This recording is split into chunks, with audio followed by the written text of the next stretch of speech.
All right, there's some other potential player news coming out of Detroit, and I'm not talking about the David Montgomery situation, but the Detroit Lions are reportedly seriously considering cutting ties with veteran left tackle Taylor Decker this offseason, unless he decides to retire. That's huge. Decker has been a 10-year starter. He is a leader on the offensive line. He was a Pro Bowler in 2024. And he's one of the last remaining pieces from that early rebuild era in Detroit. But as we all know, after this season and how disappointing it was, the narrative is shifted. And the Lions might be ready to move on and make some selections in different key positions that are going to better fit and free up cap space or whatever. And so I'm going to get into that right now. But Decker's contract is a 3-year extension worth around $60 million. That's quite a bit. His contract carries a cap hit of over $21 million for 2026 and another big number in 2027. And that's very heavy for a guy who, according to some analytics, saw a decline in performance last season, especially in key blocking metrics. I know I got tired of seeing Jared Goff get sacked all season. I know I did. I know you sure did.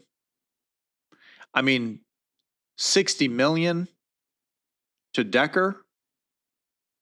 I don't know how I feel about that. His pass block win rate dipped. His run blocking wasn't what it once was.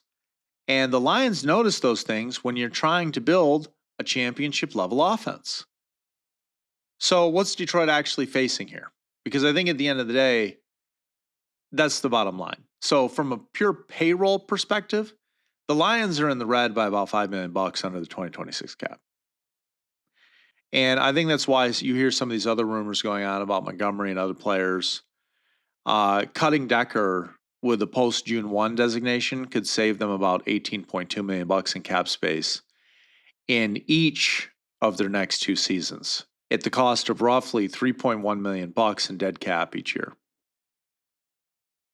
I think if there's one thing we know about Brad Holmes, he likes to find talent. He likes to draft talent, right? He likes to get a good player, give him an opportunity, and build teams off that.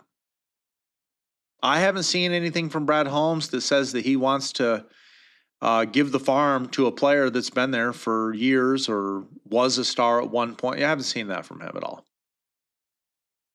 And so the cap space that would be freed up by doing that would be a ton of real money. It'd be usable space all of a sudden. I mean, instead of being stuck in the red, Detroit could free up real currency to reinforce weak spots, most notably the offensive line and the pass rush. Right? So we're either going to pay Decker a ton of money, knowing that his performance is dipped, or cut him loose and get somebody else. I mean, I think we can all see where this is headed. But let's be clear. This isn't just honking off cap space for fun. The Lions need to replenish the trenches. I mean, it's a big deal.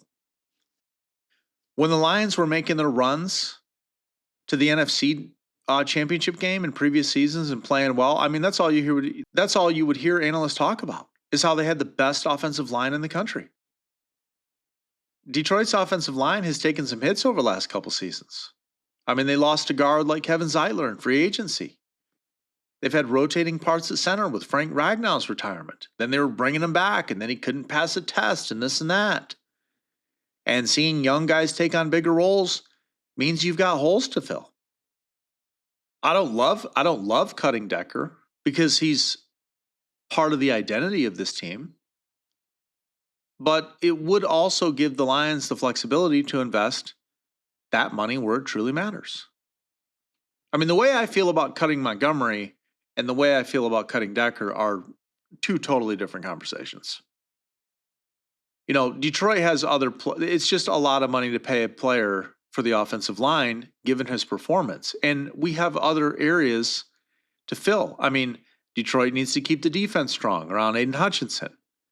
They need to make sure Jahmyr Gibbs isn't running behind a leaky line.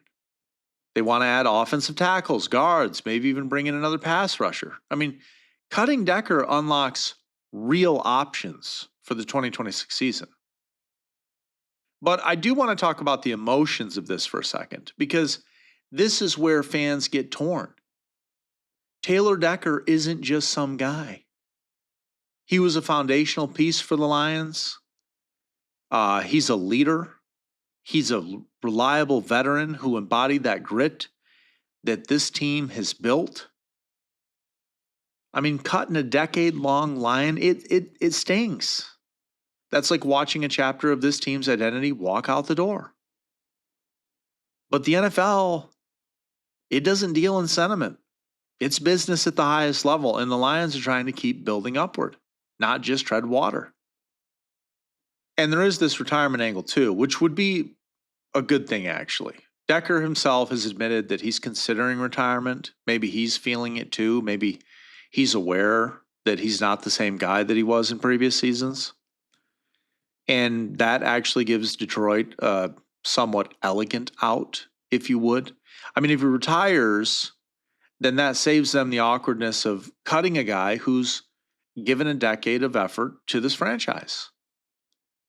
But if he doesn't retire, if he says, no, I want to play, well, that $21 million cap hit becomes a tough pill for a contending team to swallow for a player who's arguably past his peak. And I think off the field, this also sends a message about the direction of this franchise. That nobody is untouchable. Not even veteran linemen who have been part of the culture for a decade. And that's exactly the kind of message teams sending early playoff exits or just okay records love to send in the winter. That's not what we're seeing from Detroit right now. So here's the bottom lines. They cut Decker. They get big cap savings, real flexibility, and ability to add pieces on both sides of the ball. If they keep him, they respect loyalty. They're maintaining some leadership. But they're going to eat a massive cap hit and limit options elsewhere. If Decker retires, it's a happier ending, cost savings for Detroit, and maybe a ceremonial send-off fans can rally around. Who knows? Either way, this is a pivotal offseason decision that could define how the Lions structure the roster, not just for 2026, but multiple seasons, given the effect of this. And in the NFL, you don't just build, right? I mean, you got to manage. And sometimes that means making painful decisions about beloved veterans so the team can keep rising. And so whether you love Decker or not, or you just appreciate how he's been a Lion through and through, the fact that this is even on the table shows how the organization is thinking. And right now it's championships over comfort. And I think that's the right approach.